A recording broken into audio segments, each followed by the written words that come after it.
சிவாய நம. திருச்சிற்றம்பலம். தென்னாடுடைய சிவனை போற்றி, எந்நாட்டவர்க்கும் இறைவா போற்றி.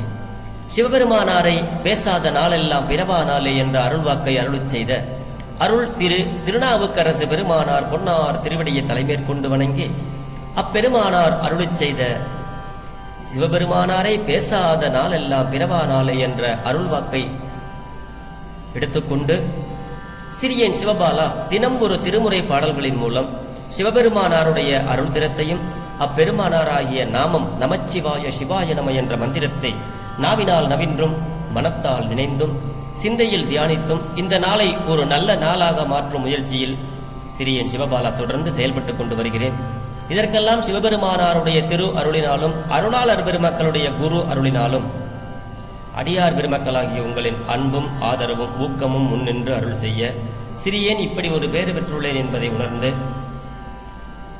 திருமுறை ஆசிரியர்கள் அனைவரது பொன்னார் திருவடிகளையும் வணங்கிக் கொண்டு அடியார் பெருமக்களாகிய உங்களையும் வணங்கிக் கொண்டு இன்றைய சிவபெருமானாரை பேசாத நாளெல்லாம் பிறவா நாளே என்ற சிந்தனையில் அருள் திரு மாணிக்க வாசக பெருமானார் அருளிச் செய்த திருவாசகத்தில் 42வது திருப்பதிகம் சென்னிப்பத்து என்ற பதிகத்தில் 2 பாடல்களை நாம் சிந்திக்க உள்ளோம்.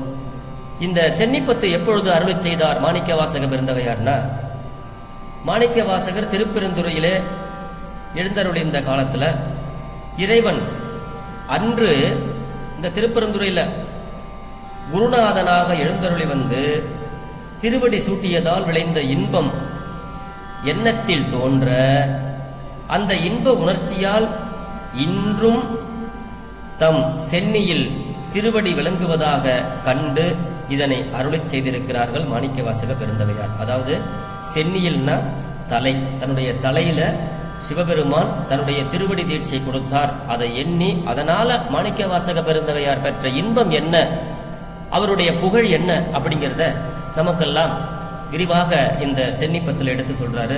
இந்த பதிகத்தின ஒவ்வொரு பாட்டினுடைய இறுதியிலும் இந்த சென்னி மண்ணி அப்படிங்கிற வார்த்தை வந்துகிட்டே இருக்கும். அப்படி தொடர்ச்சியா இந்த 10 பாட்டிலையும் வர்றதுனால இது இந்த சென்னியில் திருவடி விளங்கும் அனுபவத்தை அறிவிப்பதனாலும் இது சென்னிப்பத்து அப்படிங்கிற பெயர் இதுக்கு வந்துருச்சு. இந்த திருவாசகத்தினுடைய திருவுள்ள கிடையென்னும் பழைய குறிப்பு சிவ விளைவு, அதாவது சிவனுக்கு நிச்சயப்படுத்துதல் என்னும் இதன் கருத்து. நம்மளை சிவனுக்கு நம்ம நிச்சயப்படுத்துகிறோம். சிவம் அதாவது சிவபெருமான் சிவம் என் சென்னியில் விளைந்தது, அப்படி விளைந்ததனால திருவடியாக மலர்ந்தது என தன்னுடைய அனுபவம் அறிவித்து இப்படி ஒரு பேரு நமக்கு உளதாம் என சீவனுக்கு உறுதிப்படுத்துகிறார். தன்னுடைய ஜீவனுக்கு உறுதிப்படுத்துகிறது இந்த பாடல். மண்ணு திருவடி சென்னிப்பத்து தன்னிகரான தனி சிவ விளைவு என்பது அகத்திய சூத்திரம். குஞ்சிதபாத பேரானந்தம் சிவானுபவ அனுபூதியான பின் கடையனேனை ஆண்ட கருணை மாக்கடல் யான் தானாய் ஆனந்தம் பெற முடிமலர் என்னுடைய அடியில் சூட்டும் முறைமையால் அடைந்த ஆனந்தமே அருளால் தெவிட்டாத பேரின்பம் என அருளியது என்பது பழைய உரை. அதாவது இவர் ஆனந்தம் பெறுவதற்காக இவருடைய தலைமையில அவருடைய திருவடியை சூற்றின முறையால அடைந்த ஆனந்தம் அருளால் தெவிட்டாத பேரின்பத்தை நம்ம கிட்ட எடுத்து சொல்றாரு. அதுதான் இந்த சென்னிப்பத்து. இது பழைய உரை சொல்லுது. அப்படி மாணிக்க வாசக பெருந்தகையார் திருவடி சூட்ட பெற்ற பின்பு அந்த திருவடி தன்னுடைய முடிமேல் விளங்குவதால விளையும் ஆனந்த தெவிட்டாத பேரின்பமாம் என்று உயிர்களுக்கு உணர்த்துவது என்பதுதான் இந்த சென்னிப்பத்து. குருநாதன் திருவடி சூட்டியதால தாம் பெற்ற இன்பத்தை வியந்து கூறியது சென்னிப்பத்து என்பதாம். அதுல இந்த பாடலை தெரிந்த வரையிலே உங்களோடு பாடி பொருள் பகிர்கிறேன். திருச்சிற்றம். அதாவது அடுத்த பாட்டுல பெருமான் என்ன இப்படி உங்களோட பேச வச்சிருக்காரு இல்லையா?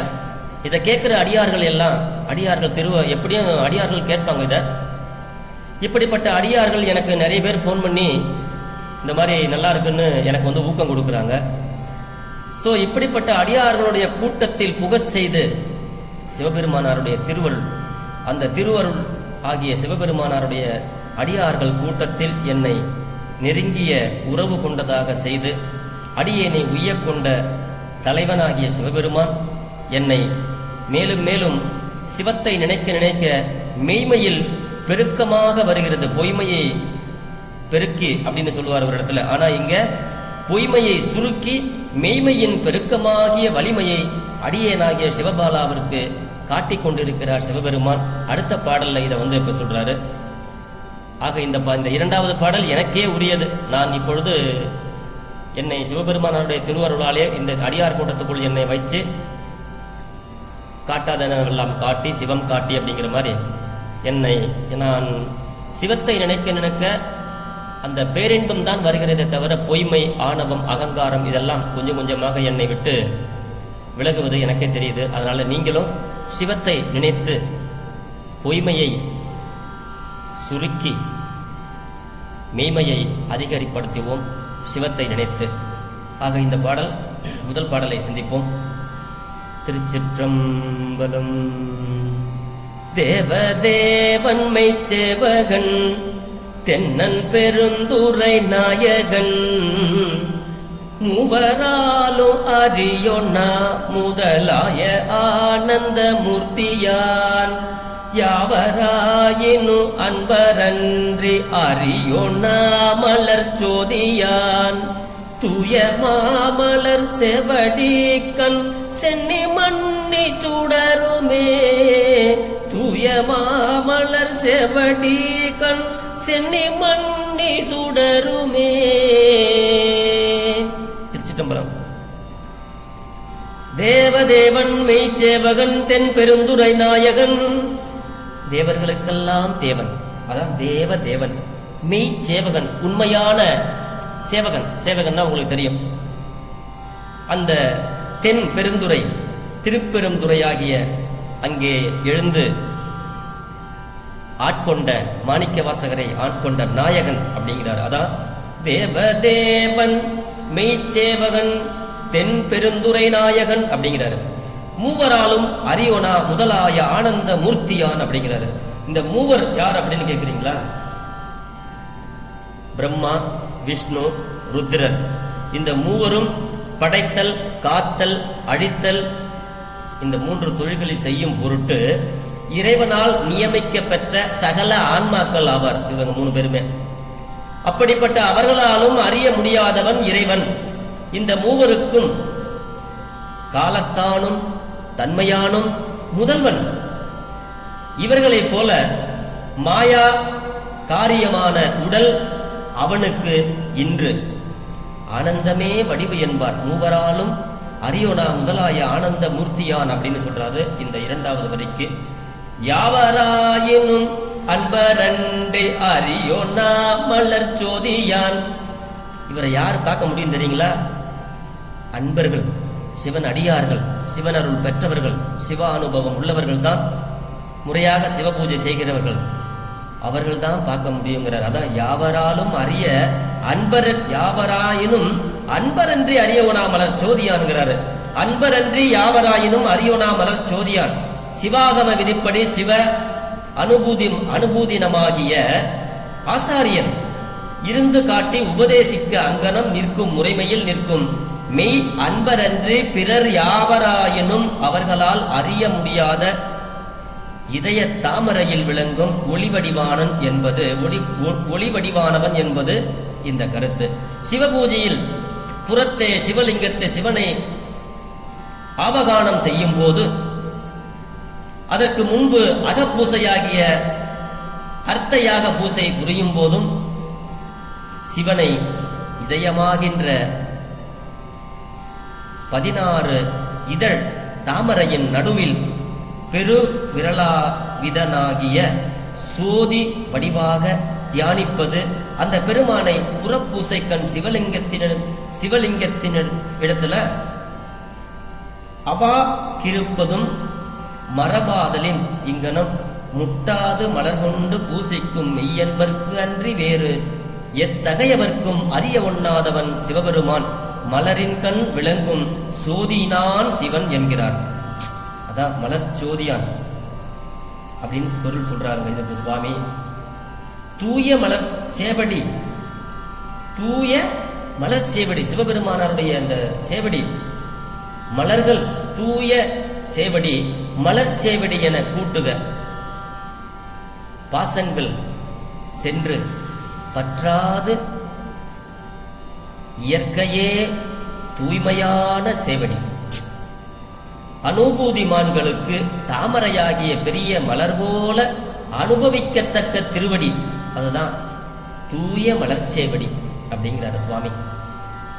இந்த சேவடி இரண்டாயினும் சிவானுபவ முதிர்ச்சியால சென்னியில் ஊசி குத்த இடமின்று பல்லாயிரக்கணக்கான பல்கித தோன்றுவதாக அடிகள் அனுபவிப்பதால் சேவடிக்கணம் என்றார். கணம் என்றால் தொகுதி என்று அர்த்தம், மன்னி அப்படி என்றால் நிலை பெற்று என்று அர்த்தம். ஆக இந்த 10 திருவடி சென்னி மன்னி சுடறுதலாகிய சிவ விளைவு, அதைத்தான் இது உணர்த்துது. அதனாலதான் இது சென்னிப்பத்து ஆயிற்று இந்த பாடல். ஆக இந்த பாட்டுல என்ன சொல்றாரு? உண்மையான அன்பர்களால்தான் சிவபெருமானார அறிய முடியும், வேற யாராலையும் அறிய முடியாது, மூவரால கூட அறிய முடியாதுப்பா. அவர் நமக்கு ஒரு சிறந்த சேவகன். ஆனா நீங்க அவருக்கு அன்பு செலுத்தணும். அப்படி செலுத்தினீங்கன்னா அவருடைய திருவடியை தூய மாமலர் சேவடி கண் நம்மளுடைய சென்னியில் சுடரும், வந்து சூட்டுவார். அப்படிப்பட்ட இந்த பாட்டு, அருமையான இந்த பாடல். இதே பாட்டிலேயே இன்னொரு பாடல் நம்ம சிந்திக்கலாம். பிறவி என்னும் மிக கடலை நீந்தத்தான், பிறவி என்னும் கடலை நீந்தத்தான் பேரருள் தந்து அருளினான். அறவை என்றடியார்கடங்கள் அருட்குழம் புக விட்டு நல் உறவு செய்தனை உய்ய கொண்ட பிராந்தன் உண்மை பெருக்கமாம் திறமை காட்டிய சேவடி கணம் சென்னி மன்னி திகழுமே. பிறவி என்னும் மிக்கடலை நீந்தத்தான் பேரருளை தந்தான் சிவபெருமான். தந்தருளி நான் இந்த பாட்டில் என்ன சொல்றாருன்னா, பிறவியாகிய இந்த கடலை நீந்த, அதாவது கடந்து அடுத்த நிலைக்கு சிவபெருமானாருடைய திருவடியை போய் சேர்றதுக்கு பிறவி இல்லைன்னா அடுத்து நமக்கு அங்கதான் இடம். பிறவியாகிய இந்த கடலை நீந்தி கடக்கத்தான் சிவபெருமான் பேரருளாகின்ற அந்த புனையை தந்தருளியவனும் என்னை துணையற்றவன் என்று எண்ணி அடியார்களுடைய இந்த திரு அருள் கூட்டத்தில் புகச் செய்தவன் சிவபெருமான்கிறது. அதான் அறவை என்று அடியார்கள் தங்களுடைய அருட்குழாம் புக விட்டு நல் உறவு செய்தான். பெருமான் சிவத்தையே நினைச்சு இருந்ததுனால பெருமான் கொடுக்கிற பேர் அருளை இங்கே சொல்கிறார். அவர் பெற்ற சிவ அனுபவத்தை சொல்றாரு. நான் சிவபெருமான நினைச்சுக்கிட்டே இருந்த, அவருடைய திருவடியை எனக்கு தலையில சூட்டினாலு, மூவராலும் தேவராலும் அறியப்படாதவன், அன்பர்களுக்குத்தான் அவன் காட்சி கொடுப்பவன், அவர் நமக்கு சேவகம் செய்வதற்காக கூட வருகின்ற குதிரை சேவகனாக வந்தவர். அப்படிப்பட்டவர் பிறவி என்கின்ற இந்த கடலை நீந்தத்தான் அவர் எனக்கு பேரருள் தந்து அருள் இருக்கிறாரு. அறவை என்று அடியார் தங்கள் இந்த அடியார், அதாவது அனாதையா நின்ன, ஊரை விட்டு ஊரை இங்க நின்ன, அப்படி அனாதையா நின்ன என்ன அடியார்களுடைய கூட்டம், அருள் கூட்டம், அந்த சிவ அருள் பெற்ற அடியார்கள் கூட்டத்துக்குள்ள கூட்டமாக குழம்ப புக விட்டு நல் உறவு செய்தான். அப்ப அடியார்களுடைய உறவு நல் உறவு அப்படிங்கறத மாணிக்க வாசக பெருந்தகையார் இங்கே பதிவு செய்கிறார். பாருங்க, அறவை என்று அடியார் தங்கள் அருட்குழாம் புகுவிட்டு நல் உறவு செய்து என்னை உய்ய கொண்ட பிரான் அப்படிங்கிறார். அடடா, சிவசிவ அப்படி துணையற்றவன் என்று எண்ணி அடியார்களுடைய திருவருள் கூட்டத்தில் புகச் செய்து அவர்களோடு நெருங்கிய உறவு கொண்டாடச் செய்து அடியேனை உய்யக் கொண்ட தலைவனும் ஆகிய சிவபெருமான் மெய்மையின் பெருக்கமாகிய வலிமையை அடியேற்கு காட்டிய சேவடி கூட்டம் என் சென்னிமண்ணி மலரும் என்பது இந்த பாடலுடைய கருத்து. உறவு செய்து என்னை உய்ய கொண்டு அப்படின்னா அடியார்களுடைய கூட்டத்துக்கோடு என்னை உறவு கொள்ள வைத்து நல்ல ஒரு கதிக்கு என்னை உய்ய கொண்டு நான் இன்னும் நல்ல நிலைக்கு வரணும் அப்படின்னு எங்களுடைய சிவபிரான், நான் இதுவரைக்கும் பொய்மையாவே பேசி பொழுதினை எல்லாம் சுருக்கிக்கிட்டு இருந்த என்ன இப்ப மெய்மை உண்மை பெருக்கமாம் என்ன உண்மையை பேச வச்சு உண்மையை தெரிஞ்சுக்க வச்சு அப்படி ஒரு திறமையை காட்டிய இந்த சேவடி அப்படிங்கிறார். அப்படிப்பட்ட சேவடி என்னுடைய சென்னியில் என்றும் மன்னி நிறைவேற்று இங்கே திகழும். இங்கே என் தலையில் தான் இருக்கு சிவபெருமானுடைய திருவடி, அதனாலதான் எனக்கு இப்படி எல்லாம் ஒரு பேர் வருது அப்படின்னு இந்த பாட்டுல அழகாக நமக்கெல்லாம் சொல்றாருங்க. இந்த பாட்டு எனக்கு கூட உறவாகும். ஏன்னா நான் கூட முன்னாடி இப்படித்தான் எங்கெங்கேயோ சுத்தி எதுமோ பண்ணி கடைசியில இந்த ஒரு அடியார் கூட்டத்துல திருவாசகத்தை படிக்க வச்சு என்னையும் ஞாயிற்கடைப்பட்ட நம்மையும் ஒரு பொருளாக்கி அப்படிங்கிற மாதிரி எவ்வளவோ பொய்ய பேசி என்னென்னமோ செய்யக்கூடாதெல்லாம் செஞ்சுக்கிட்டு இருந்த நம்மள இப்படி ஒரு கொடுத்து நம்ம ஆண்டு அவனொருளாலே அவன் தாள் வணங்கி அப்படிங்கிற மாதிரி அப்படி அருளை கொடுத்து நம்மளை ஆட்கொண்டு இப்படி திருவாசகத்தை படிக்க வச்சு இப்படி ஒரு அனுபவத்தையும் இப்படி ஒரு பேரின்பத்தையும் நமக்கு மனசுக்குள்ள கொடுத்து தீய சிந்தனைகளை போக்கி உண்மையினுடைய பெருக்கமாக நமக்கு ஒரு திறமையை கொடுத்து அப்படிப்பட்ட சிவபெருமான் அவருடைய சேவடி என்றும் நம்மளுடைய தலையில் இருக்கிறது அப்படின்னு நம்ம என்னைக்குமே சென்னி மண்ணி திகழும் நம்மளுடைய திருவடி சிவபெருமானாருடைய திருவடி நம்மளுடைய முடி நம்மளுடைய தலை மேல் இருக்கிறது என்று எண்ணி நாமும் சிவபெருமானாரை தினந்தோறும் இந்த திருமுறை பாடல்களை கேட்டும் நாவினால் படித்தும் மனத்தில் சிந்தித்தும் இல்ல அடுத்தவர்கள் பாடும் பொழுது கேட்டாவது நாம் சிவபெருமானாரிடத்திலே அன்பு செய்தோமேயானால் பொய்மையை தள்ளி மெய்மையை பெருக்கம் செய்து நம்மளை உய்யக் கொள்வார் என்று சொல்லி இன்றைய பேசாத நாளெல்லாம் பிறவா நாளே என்ற சிந்தனையில் இந்த திருவாசகத்தை உங்களோடு சிந்தித்து விட்டேன். இதில் எந்த பிழை இருந்தாலும் பிழை பொறுக்கும் பெருமானின் அடியார்களாகிய நீங்கள் என் பிழையையும் பொறுத்தருள வேண்டும் என்று சொல்லி விடைபெறுகிறேன். அடியாருடைய பொன்னார் திருவடிகளை வணங்கிக் கொண்டு பேசாத நாளெல்லாம் பிறவா நாளே. சிவா. திருச்சிற்றம்பலம்.